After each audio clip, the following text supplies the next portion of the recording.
Party तो हमारी लगातार मजबूत हो रही है और पार्टी में जो लोग यह कहते हैं कि कमज़ोर हो रहे हैं तो उनसे ही पूछिए कि कहाँ कहाँ कमजोरी है और जहाँ जहाँ कमजोरी बताएंगे उस पर हम लोग अमल करेंगे।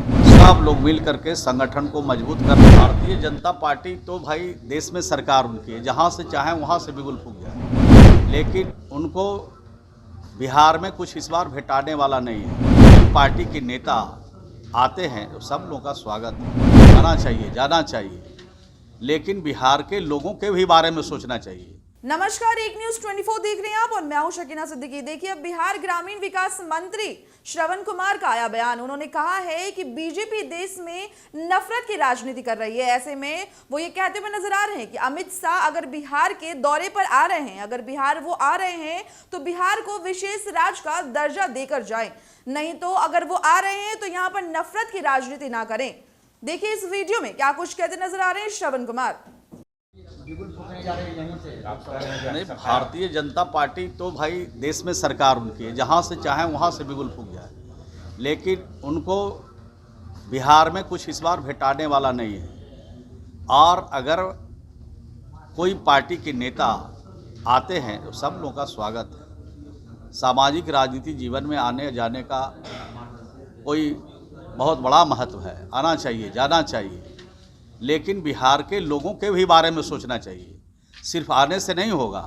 जब दिल्ली में उनको मौका मिला सरकार बनाने का, देश के गृह मंत्री है, तो बिहार में जिन समस्या को लेकर के बिहार की सरकार और बिहार के लोगों का जो चिंता बना हुआ है कि बिहार को विशेष राज्य का दर्जा मिलना चाहिए, तो आए तो घोषणा कर दे तो बड़ी खुशी होगी।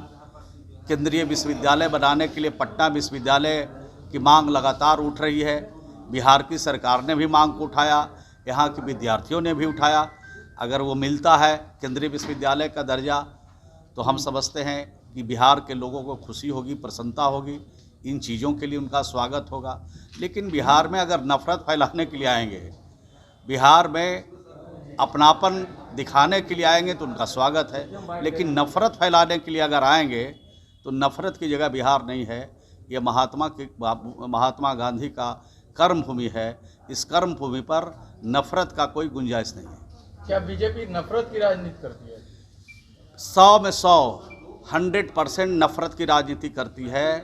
अगर मंदिर और मस्जिद उनके जवान से हटा दिया जाए, उनके एजेंडे से हटा दिया जाए, तो उनके पास कुछ नहीं है। सर, मंत्रिमंडल विस्तार को लेकर आप भी तो लगभग 17 साल उनके साथ रहे। नहीं, हम तो रहते हैं, लेकिन हम जो रहते हैं तो हम पूरी चीज़ों को आपस में मिल्लत का, प्रेम का, भाईचारा का पैगाम देते हैं और नफ़रत को हटाते हैं। हमारा कॉमन मिनिमम प्रोग्राम है, उनके एजेंडे पर हम नहीं चलते हैं। हमारा जो कॉमन मिनिमम प्रोग्राम है उसके हिसाब से हम काम करते हैं और चलते हैं। मंत्रिमंडल विस्तार को लेकर कांग्रेस और आरजेडी आपस में पार्टी आपकी कमजोर हो रही है। उपेंद्र कुशवाहा पार्टी को मजबूत करने के लिए जनता दल यू के कार्यकर्ताओं की 19-20 को बैठक बुला रहे हैं, जिसमें आरएलएसपी के पूर्व उनके साथी भी शामिल होंगे। पार्टी कैसी संदर्भ में देखती है इस पर?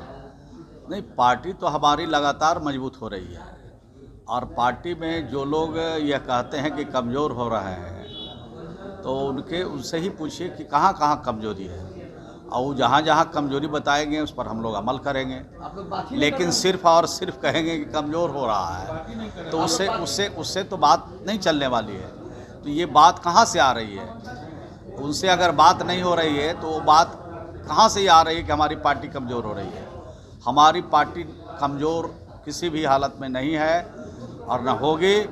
हमारे नेता आदरणीय नीतीश कुमार जी और हमारे राष्ट्रीय अध्यक्ष जी, हमारे प्रदेश अध्यक्ष जी, सब लोग मिल करके संगठन को मजबूत करने की दिशा में काम कर रहे हैं। आप सबको मालूम है कि जो सदस्यता अभियान बिहार में हमारी चली है, तो इस बार पहले के सालों की अपेक्षा इस साल ज़्यादा सदस्यता अभियान भी हमारे लोग बने हैं। तो निश्चित रूप से हमारा जनाधार बढ़ रहा है और तेज़ी से बढ़ रहा है और 2024 के जो चुनाव होंगे उसमें आपको ये सब चीज़ संगठन के बारे में दिखेगा। 20 फरवरी को उन्होंने बैठक बुलाई है और उन्होंने कार्यकर्ताओं को आमंत्रित किया है। पार्टी विरोधी गतिविधियों को लगातार आप लोग कोई एक्शन नहीं ले रहे, सवाल इस पे उठ रहा है, क्या मजबूरी है? सवाल है कि जब ये सारी बातें हमारे पार्टी के अध्यक्ष पार्टी के राष्ट्रीय अध्यक्ष, पार्टी के प्रदेश के अध्यक्ष, पार्टी के सभी नेता के सामने है। तो निश्चित रूप से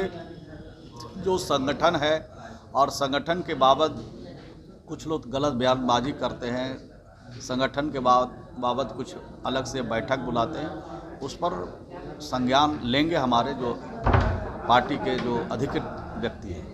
पीवीसी के दफ्तरों पर रेड। तो सुना आपने इस वीडियो में क्या कुछ कहते नजर आ रहे हैं श्रवण कुमार। उन्होंने कहा है कि ये भूमि महात्मा गांधी की है और यहाँ नफरत की कोई गुंजाइश ही नहीं है।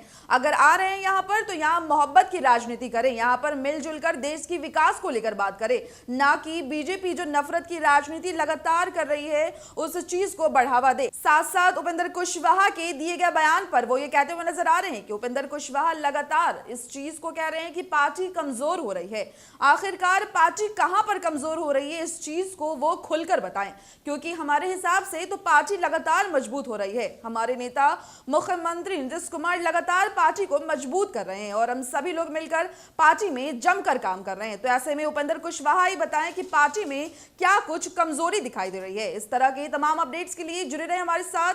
अगर आपने अभी तक चैनल को सब्सक्राइब नहीं किया है तो अभी सब्सक्राइब करें और फेसबुक पेज को फॉलो करें। धन्यवाद।